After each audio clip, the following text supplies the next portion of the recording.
You busy? Mm-mm. Okay, let me run something past you real quick. The older, wiser, maturer that I become, I'm realizing one thing that is actually so potent that I can no longer ignore it.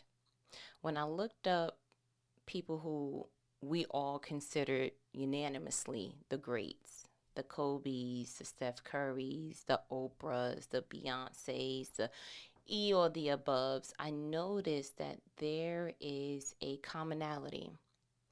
And the common denominator seems to be that they were willing to push through barriers that were placed before them. They were able to overcome hurdles that were set before them. And the fruit of that is that they were able to break records and forge lanes that were not available prior to them doing so. Like there were no black talk show hosts. Oprah was, the stacks were against her. They were telling her her features were wrong, her physicality wasn't right for TV. She was not in a time frame, time zone, any of it that would have allowed a black woman to be as successful as she has become. Steph Curry, as I said with our last conversation, he also did not have the physicality to go ahead and be this groundbreaking, record breaking historian of a point guard, right? And so when you look up the fruit and the results, I think sometimes we override what someone had to go through. Like the thing, and I was saying this, and when I said it in a conversation, I was like, oh my gosh, that is just like, it reigns to be so true. I no longer fault someone for identifying the issues in their lives, or what most would consider to be excuses. But the thing that I found out about the excuses or the identified hurdle is that if someone were to stop at that particular hurdle, everybody would understand. It would have been understandable if Steph Curry was in corporate America somewhere, if he started his own business and he told the tale of his father was a great NBA star. He wanted to follow his father's footsteps. He tried to get scouted in high school to go to a D1 college. That didn't work out. He didn't get the growth spurt that he was depending on. He was short, so that didn't help. He wasn't the strongest, so his weight was an issue. And then he had these ankle injuries and all these other things. And you know what? He tried, but it just wasn't in the cards. Everyone who would have heard that story would have been like, yeah, that's crazy. Yeah, because, like, you need your ankle. You know what I'm saying? For basketball, like, I get it. If Oprah would have said, listen, came from this background, didn't have a great relationship with her mother, grandmother raised her, they were super poor, and she had all the other issues where she was taken advantage of in a sexual matter and had a baby, and then the baby didn't like, if she would have told the average person all the things that was set up, all the things that was stacked up against her, it would have been like, oh, I understand. And then she would have had to go in the front and continue to do whatever that particular job was. The thing about excuses is it does not ever crossed the average person's mind to be like, well, why didn't you push through that ankle surgery? Like, so, like, why didn't you? It's always fashioned in a way that everyone would understand. That's why a lot of people rest in the excuse. That's why a lot of people yield to the hurdle, because the average person wouldn't have jumped it. So when you have those people that their mindset is not set on the hurdle, that their dream is not capped at how you see it, that whatever it is that's in their heart is not going to stop growing because you won't water it. We look at those people as, wow, you're inspirational. And I really wanted to dissect, what does it take for the average person to get more than average results? Like, they're not eating anything different that other people may not have access to. It's not like they're flying in ostrich filet mignon. Like, you see what I'm saying? It's not like they live on Saturn and only the people on Saturn get to be the successful, that they do these particular things that, the average person doesn't have. Like, yo, you may not have. I remember watching someone who ran track, and he didn't have it where he had a coach and he had whatever. As a matter of fact, when he started his track and field career, he was running barefoot. And so it's not that he didn't have access to run. He may not have access to shoes. He may not have access to that particular smooth setting so he can run on something that didn't hurt while he was running. But the reality is, you have the same access even if you don't have the same accessories. So the people who chose not to be normal, the people who chose not to sit in that particular contentment, the people who chose not to decorate their pit because they had the palace in their heart, those are the people that overcome. And we look at it like, wow, how did you do it? Because there was something innately in them that was like, we are not resting here because I am not comfortable here. I see the excuse, but I can't couple with the excuse. I have to see this through. It's either plan A or nothing. That is what separates the greats from the almost greats. That's what separates the extraordinaries from the ordinaries. And one of the things that, if I could put a theme to it, that I truly see is stamped on everyone who has always been great is the following statement: do it your way. Do it your way, under legal and moral obligation, but do it your way.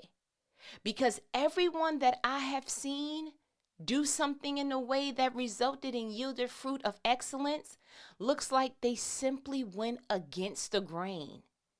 And going against the grain is truly, you are stepping outside of the crowd to say, I know y'all usually do it this way, but I want to do it that way.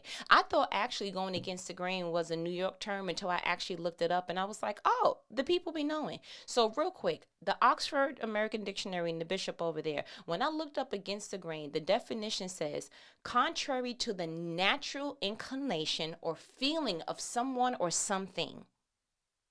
And then Merriam-Webster, she defined it as different from what is normal or usual. It takes courage to go against the grain and stand up for what you believe in. So I said, you know what? I would love to go ahead and find a practical example, because you know how I am.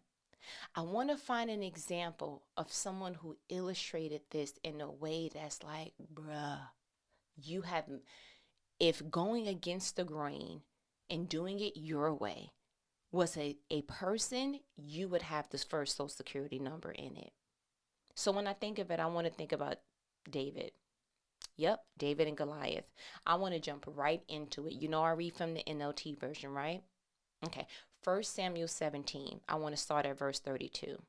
So we already know backdrop that is all these things going on with Goliath. Goliath is coming out and he's tormenting people and he's saying all the things and he's being super disrespectful and he's defying God. And David's going down to do his Uber Eats situation and he's like, yo, why Saul's army is not putting hands on buddy? And they like, yo, super scared, I ain't gonna hold you. And so David's like, all right. So verse 32, don't worry about this Philistine. David told Saul, I'll go fight him. 33. Don't be ridiculous, Saul replied. There's no way you could fight this Philistine and possibly win. You're only a boy. He's been a man of war since youth. 34. But David persisted. I have been taking care of my father's sheep and goats, he said. When a lion or a bear comes to steal a lamb from the flock, 35, I go after it with a club and rescue the lamb from its mouth. If the animal turns on me, I catch it by the jaw and club it to death. 36. I have done this to both lions and bears, and I'll do it again to this pagan Philistine too, for he has defied the armies of the living God. 37. The Lord who rescued me from the claws of the lion and the bear will rescue me from this Philistine. Saul finally consented. All right, go ahead, he said, and may the Lord be with you. 38. Then Saul gave David his own armor and a bronze helmet and a coat of mail. 39. David put it on, strapped the sword over it, and took a step or two to see what it was like, for he had never worn such things before. I can't go in these, he protested to Saul. I'm not used to them. So David took them off again. 40. He picked up 5 smooth stones from a stream and put them into his shepherd's bag. Then, armed only with his shepherd's staff and sling, he started across the valley to fight the Philistine. 41. Goliath walked out toward David with his shield bearer ahead of him. 42. Sneering in contempt at this ruddy-faced boy. 43. Am I a dog? He roared at David. That you come at me with a stick? And he cursed David by the names of his gods. 44. Come over here, and I'll give your flesh to the birds and wild animals, Goliath yelled. 45. David replied to the Philistine, you come to me with sword, spear, and javelin, but I come to you in the name of the Lord of heaven's armies, the God of the armies of Israel, whom you have defied. 46. Today, the Lord will conquer you, and I will kill you and cut off your head, and then I will give the dead bodies of your men to the birds and wild animals, and the whole world will know that there is a God in Israel. 47. And everyone assembled here will know that the Lord rescues his people, but not with sword and spear. This is the Lord's battle, and he will give you to us. 48. As Goliath moved closer to attack, David quickly ran out to meet him. 49. Reaching into his shepherd's bag and taking out a stone, he hurled it with his sling and hit the Philistine in the forehead. The stone sank in, and Goliath stumbled and fell down on the ground. 50. So David triumphed over the Philistine with only a sling and a stone, for he had no sword. 51. Then David ran over and pulled out Goliath's sword, and from his sheath, David used it to kill him and cut off his head. Let me explain something to you. There is nothing more rewarding than winning in a way that feels instinctually right to you. There is nothing more rewarding than knowing that everybody said you couldn't do it but one way, but you went ahead and said, nope, if God rescued me this way before, then I know he'll go ahead and lead me through it this way. There is nothing more rewarding than knowing that I can win my way and I don't have to look like y'all to get a God result.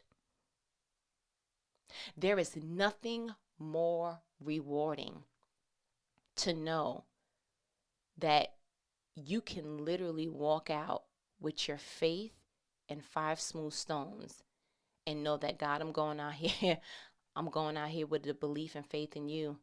I'm not even worried about you embarrassing me. I just know that if you don't do it, it's not going to get done, because I'm not going to do it their way, because if I do it their way, then they get to say that they forged this particular win. I don't want anybody being able to put their thumbprint on something at the end of them doubting me, at the end of them kind of looking at me with the squinted eyes like, I don't know if she's ready. I don't know if, you don't get to doubt this relationship the whole entire time, and now you want to be in the bridal party. You don't get to go ahead and look at my finances and kind of look at me crazy, but then feel some kind of way when I don't invite you to the housewarming. You don't get to go ahead and look at the fact that I'm this old or what have you, and so you didn't really think it was in the cards for me to have a baby, but now you want to be the godmother, you want to be at the baby shower, you want to be real loud at the end. When it mattered most, you were looking at me with the same doubt like everybody else. And so I praise God for the people that looks at other people like, you know what? I'm glad that you didn't see it working out your way. I'm glad that it didn't work out your way, because now when you see this win, you can't say that you had any part of it because God did it, because I did it God's way. Whenever you follow your instincts, you are literally telling God, I'd rather be authentic to the way you wired me than to go ahead and put on somebody else's something and fail that way. If I'm going to win, lose, or draw, I want it to be authentic to the way that you wired me. But I dare not put on anybody else's anything and walk out here and get a result, nay or yay. Because both ways, you go ahead and do it some way that somebody else says, now you probably low-key created a codependency, because if you won that time, that way with their advice, then you'll start to look at them like the guru of the coordinates to your promised land. Now, if you go out there and it didn't work, now you're looking at that person like you have some form of regret, some anger, some emotional anguish, because in your heart of hearts, you knew that didn't feel right. So either way, win or lose, it never turns out in your favor if you go ahead and get your win fashioned by somebody else's fingerprints. You are uniquely designed to do something unique in a way that looks like it is against the grain. And I know that everybody is looking like, what? You can't go out there and do A, B, and C. You can't go out there and start being a real estate agent. You can't go out there, because they're looking at how the average person usually wins in that category. They're looking at what the average person usually has, the finances, the accolades, the education, the experience, the years of experience, the clientele that took them years to build. And they're looking at your couple of minutes to everybody else's couple of years. And they're like, you couldn't possibly yield that kind of result without that type of time put in. But what people need to understand is that God doesn't work by time.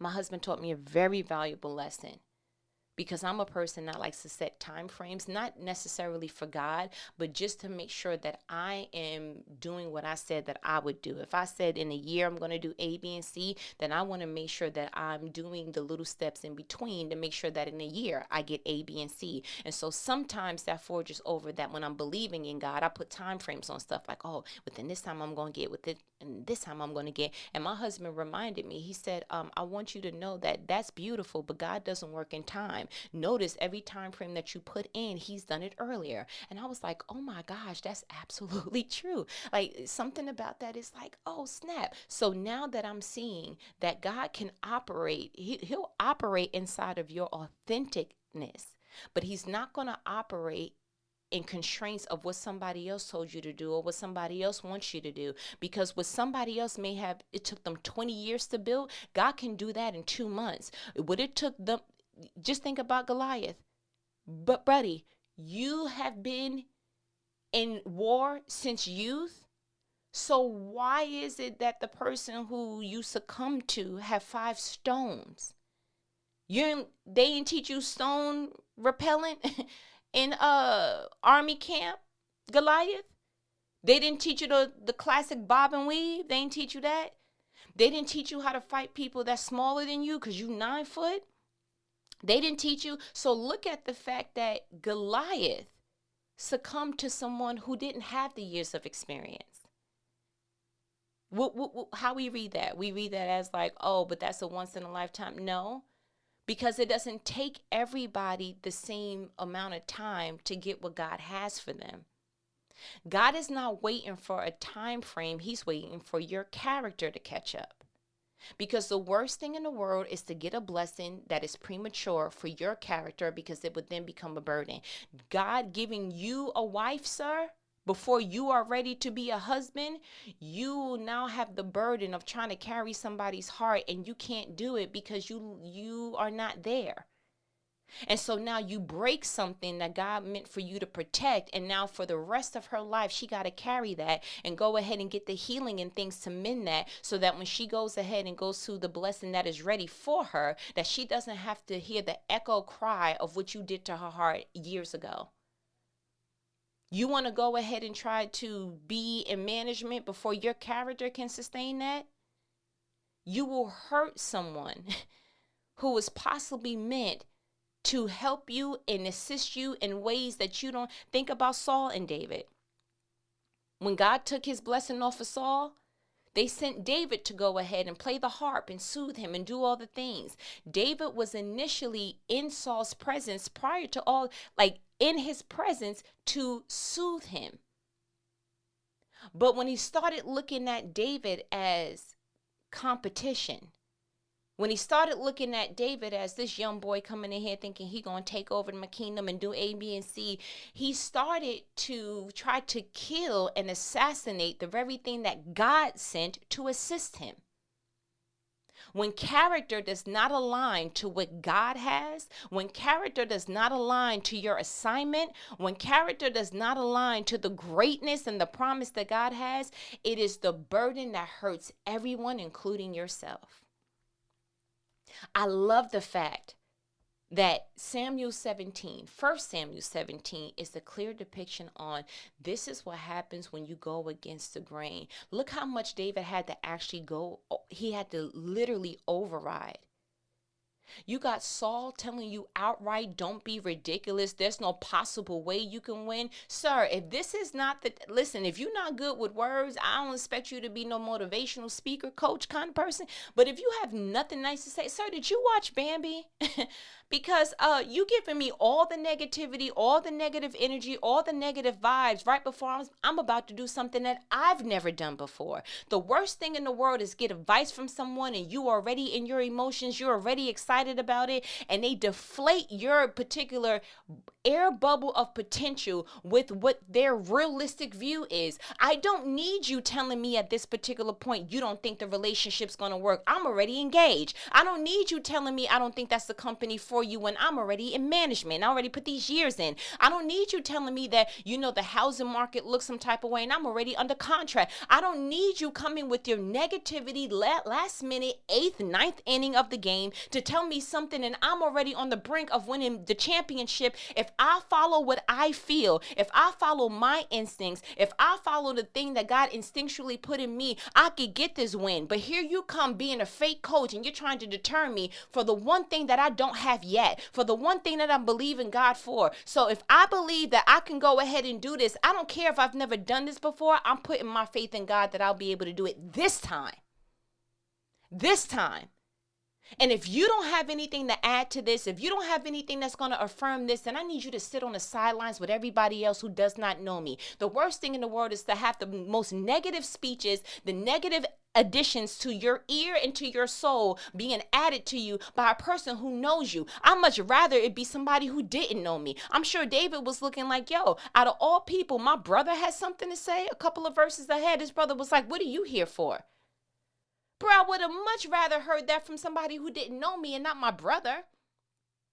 I would have much rather somebody else tell me there's no possible way I can do this outside of Saul.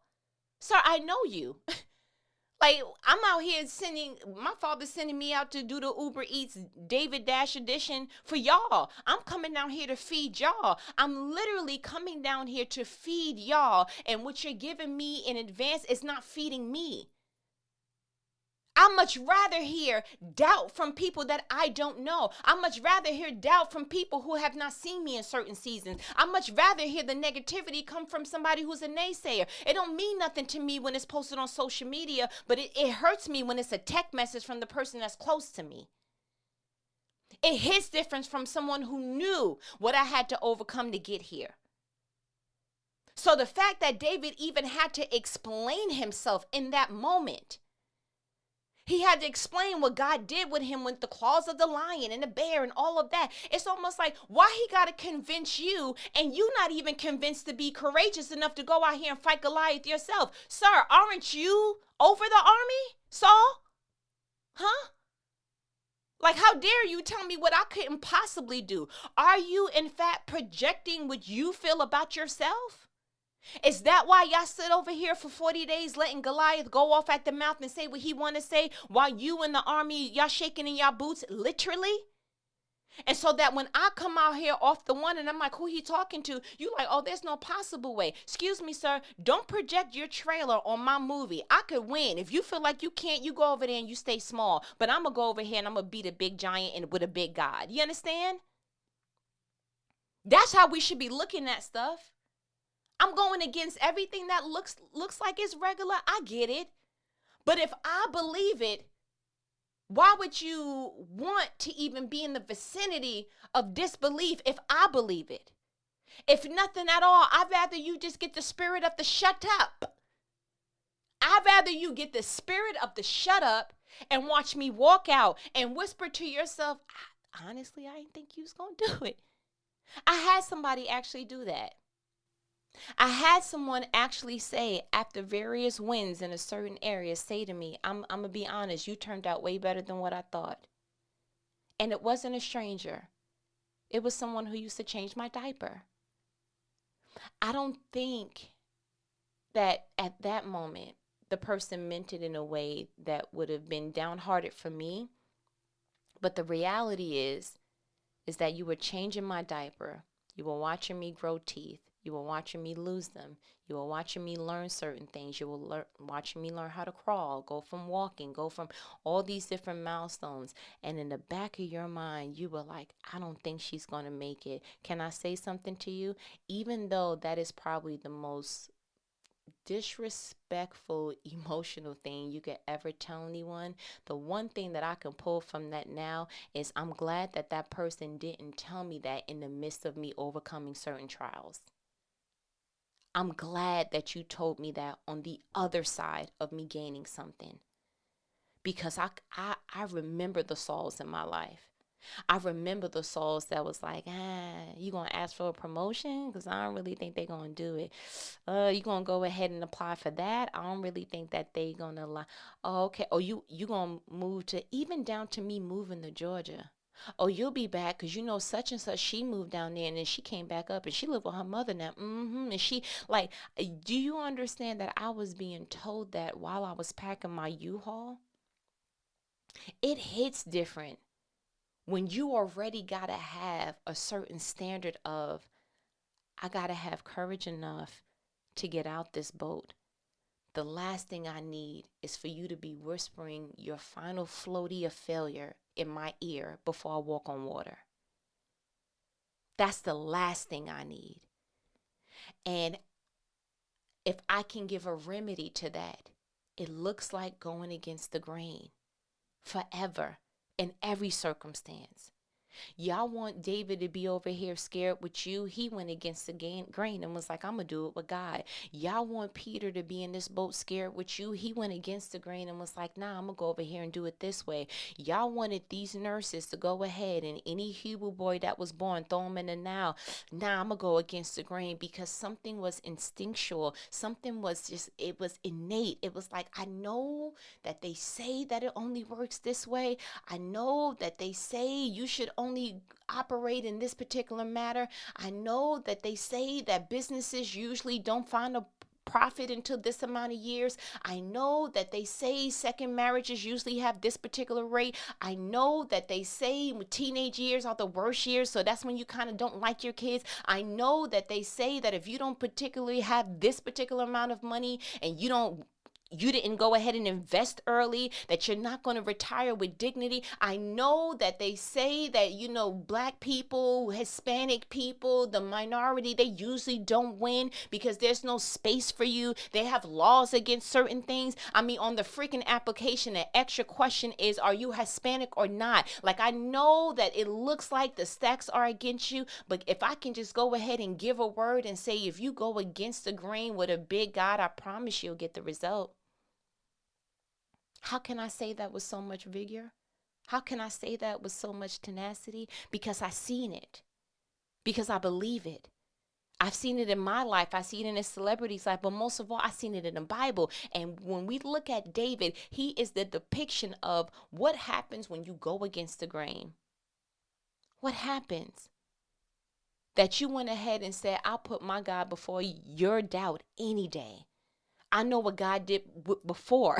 I know what God did with me with the lions and the tigers and the bears and oh my. I know what he did. I know what he did. So if it looks like I'm going against the grain, what it actually is I'm going against you to make sure that I'm going with God. That hits different. That kind of win feels different. That kind of accolade is like, whoo, there is something about that people will never be able to understand. Because when you lay your head down at night, when you go ahead and speak to your God in a private place, when you go ahead and look over your life and see if you have been as satisfied as when God showed in Genesis, he looked and said, and it was good. And that's what you should be feeling when you observe and evaluate your life at certain points. When you do that, the one thing that you need to know is that you did it the way that you felt led to do it. That you did it the way that you felt led to do it. And oftentimes it looks like you went against the crowd. You went against the grain. You went against the norm. And I don't care what anybody says about that. If you can just shut the mouths of the people who have something to say but nothing to add, I promise, God promises, the Bible displays that the fruit of it is just It's forever. You'll forever to be able to say, I conquered that. You'll forever be able to say, I did that. God used me in a miraculous way. I was able to walk, and you know what? And I was scared, and there was some emotions attached to it, but I didn't yield to it because I felt strongly led to go ahead and do a thing, and I did a thing, and I gained a thing. Isn't that the epitome of what we all want anyway? Isn't that the epitome of understanding I cannot do this marriage, my marriage, according to what you did or did not do in yours? That is opposite of what God wants for me. I don't feel led to do it that way. I don't feel led to raise my kids the way that you raised me. I know you raised 9 million, but you never raised this one. This is a different genetics. This is a different generation. This is a different time frame, time zone, all the above. So for me to apply 1960 anything to the 2000 anythings is me already starting off in arrears. Yeah, that can't work that way. And the fact that it is so clear that a true win happens when you go against the grain, it should prompt you to look at every area of your life that you have a silent or loud struggle in and say, am I struggling in this area because I'm going according to this thing, the way that my father said, the way that my mother said, the way that my best friend said, the way that the person who has results has said? I'm trying to follow the footprints of somebody else, not realizing I have a different size shoe. Am I trying to get to my promised land with somebody else's coordinates? Am I trying to purchase things with my bank account with somebody else's number? Am I trying to are you trying to put something over you that actually is not working for you? I love the fact that literally it says in verse 38, still 1 Samuel 17, then Saul gave David his armor, a bronze helmet and a coat of mail. David put it on, strapped the sword over it, and took a step or two to see what it was like, for he had never worn such things before. I can't go in these, he protested to Saul. I'm not used to them. So David took them off again. He picked up 5 smooth stones from a stream and put it into his shepherd's bag. Then, armed with only his shepherd's staff and sling, he started across the valley to the Philistines. Are you bold enough to, because I don't want to hurt their feelings, to let them know I can't wear that. I can't wear that mindset. I can't wear that way of thinking. I can't wear the way that you see that. I can't wear that particular way of viewing things. I can't wear that perspective. I can't wear that lens. I cannot wear that for where God is taking me, because if I wear that, I might fumble, because I can't be not used to 2 things. Is 1, I'm going to uncharted territory in my life, and then 2, I'm going with a lens, a frame of something of yours that I have never seen before. So you want me to take something that I'm not used to go into something that I've never seen before. It don't seem like that's a win. I need something to be familiar. I need something to be close to what I've known before. I need something to be close to my heart to make me feel comfortable walking into uncharted territory. I need something that is familiar to me. So I love the fact that David was like, bro, I got to take off what's not normal to me, get what feels comfortable to me, so I can go out with God and do it in authenticity. There is a power in that. There is power in that. I can't go in these. I'm not used to them. It's the most powerful statement David probably ever said, in my opinion. I can't go in these, meaning I'm not about to be quiet about this, sir. I don't want to hurt Saul's feelings, but Saul is, he's up there in the hierarchy. He has this, that, and the third. I don't care if Saul had trillions, okay, of dollars, of armies, of whatever. You are getting ready to do something that essentially Saul is too scared to do. I know that he has led armies before, but he's not leading them now. I know that he may have defeated certain people before, but he can't defeat Goliath now. So with all due respect, Saul, what you're getting ready to give me is a past tense situation. You've won with this armor before, but for whatever the reason, this armor has paralyzed you now. So I can't take the armor that you're trying to give me for this win. It has to stay here, because if you are giving me the very thing that slowed you down, the very thing that paralyzed you from going ahead and defeating Goliath, I can't go in these because I'm not used to them. And also, I can't go in these because you're not even winning with it now. How bold, how courageous to be able to tell the person in our lives, regardless of their hierarchy, their title, their position in our lives, or the above, and let them know, I can't do it your way because I'm not used to that.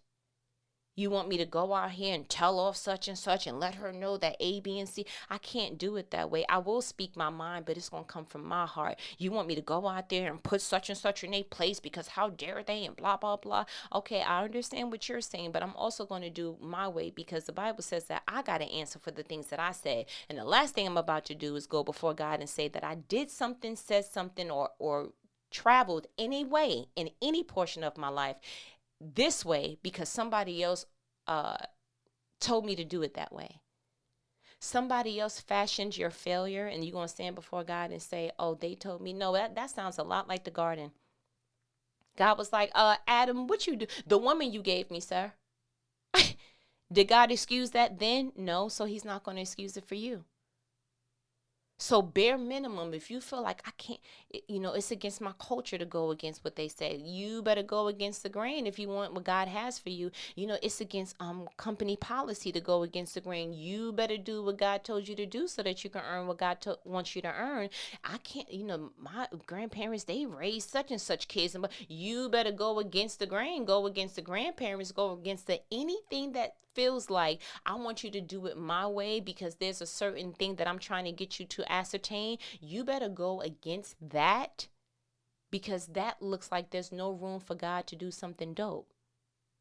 If they giving you the coordinates, the mindset, the perspective, the tangible item, the all of that, where's God in that? No, buddy was like,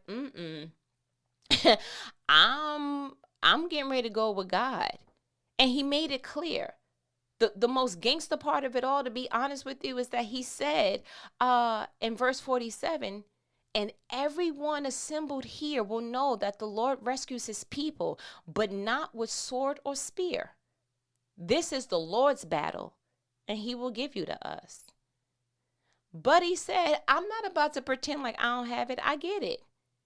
I'm not about to pretend like, I'm about to walk in this company. I understand I don't have that accolade yet. I understand that I'm missing that piece of the education portion yet. I understand I haven't been at the company 20 years like such and such. I understand that I'm walking out here with a lack, but what you don't understand that the lack doesn't override God's promise. Bruh, I understand that you 9 feet. I get it. I understand that the CEO usually doesn't blah, that the HR manager usually doesn't whatever, that the person of hierarchy usually doesn't do whatever. But what y'all don't understand is that I am not delirious in something. I'm just not putting my faith in that. And everyone assembled here would know that the Lord rescues his people, but not with sword and spear. This is the Lord's battle, and he will give you to us. I challenge you to approach every part of your life that way. That you understand that, everybody's looking. I get it. You always got a crowd, whether they following you on social media or not. They looking. You always got somebody that's trying to keep up with what you got going on, and whether they cheering for you or they not. But there's always going to be a everybody. So you might as well go ahead and adopt the David mindset of everybody assembled here, everybody that's paying attention to my life, everybody who is tuned in and zoomed in. They're going to see that, yes, I identify that there's an issue, that there's a lack. But what y'all gonna see, if you tuned in, stay in. You understand? Because what you're getting ready to see is that God is going to do something dope without the thing that you think I need to win. Stay tuned. No commercial breaks. You understand? That's my challenge for you. I want you to literally write out on a sticky note 1 Samuel 17:47. 1 Samuel 17:47. And everyone assembled here will know that the Lord rescues his people, but not with sword and spear. This is the Lord's battle, and he will give you to us. Let that mean for your particular situation what it's supposed to mean. And everyone here will see that God elevates his people, but not with accolades, not with education, not with networking connections. This is the Lord's battle, and he will give that to me. You need to put in your situation and remember that if God did it before, he would do it again. His promises do not come back void. He loves to take the underdog and do something extraordinary. Make sure that your character is aligned with what God wants to do. And I promise you that everyone here, everyone assembled here, will know that the Lord rescues his people, but not the way that they think, not the way that they want it to go, not even the way that they won. They're going to look at you and be like, yo, I would have never. And don't take any fault to that, because they don't have the experience, they don't have the faith, and they don't have the audience or the results to see in other people's life that it actually can work another way. The Bible says that unto your faith it will be done to you. So if you believe the only way that you can win is if you have an education of this particular magnitude or tier, then great. Unto your faith it will, then yeah, you're not going to receive nothing until you go ahead and get those accolades. If you believe that you will not financially win until you get into this particular tax bracket, then unto your faith, you're absolutely correct, it will be given to you. Then you will not win till you get that tax bracket. If you believe that until you get that title, whether personal life or professional life, until you get that, then you will not be happy, then you are absolutely correct. Unto your faith, it will be given to you. I want you to check your faith mechanism and see that you actually box yourself in and think that the only way I can win is the way that other people have won. I love the fact that David was like, yo, it's going to happen, but it's not going to happen with sword and spear. Unto his faith, it was given to him. Look, I feel like you got what you needed. You know what these conversations are, right? You should. What are these conversations? They are life-provoking conversations, not the average person's going to have with you, but who your favorite homegirl. Yo, I truly believe that if you really go ahead and hone in this conversation, your life will literally never look the same. Are you bold enough? Are you brave enough? Are you enough to go against the grain? I am. Okay, then you should be too. All right, listen, I'm going to go ahead and let me go. We're going to talk later, okay? All right, later.